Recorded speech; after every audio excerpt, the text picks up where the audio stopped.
如何看你也似樹蔭，如何叫你會有共振？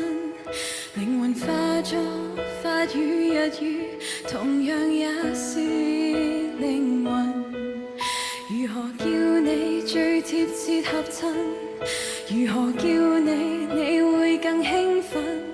連名帶姓會更接近你，還是更陌生？要是完全忘了姓氏，也沒有本身的名字，總記得神情和語氣，無字暗語。你也心中有知，我叫你玉蝴蝶。你說這聲音可像你，戀生花也是你，風之沙也是你，怎稱呼也在這個世界尋獲你。你那裏是蝴蝶，然而飛不飛一樣美。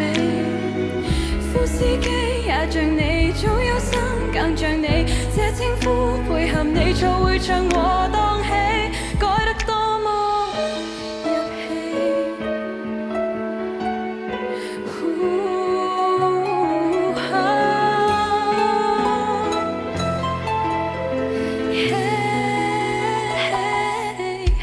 如何拍攝你也入聲，如何叫你會更動聽？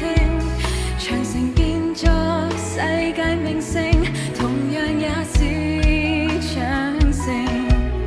如何叫你會引致幻聽？如何叫你最有反應？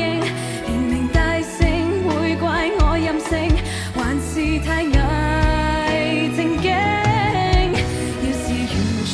忘了姓氏，也沒有本身的名字，總記得神情和語氣，無字暗語。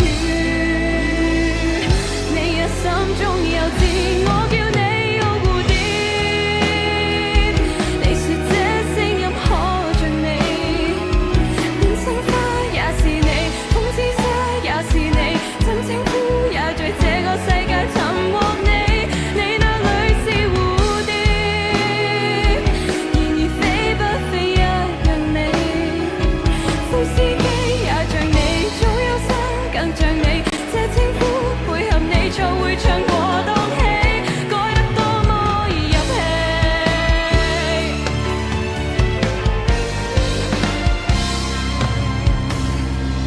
你要養分和露水在盆內，小心灌溉。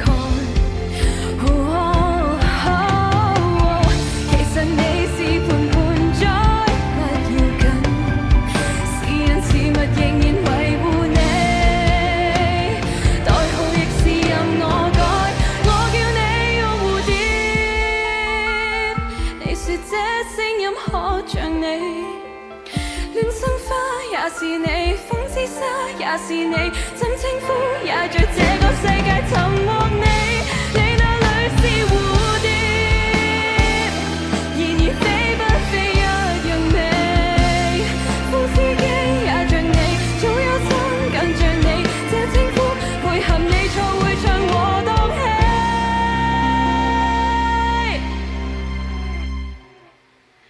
改得多麼入戲。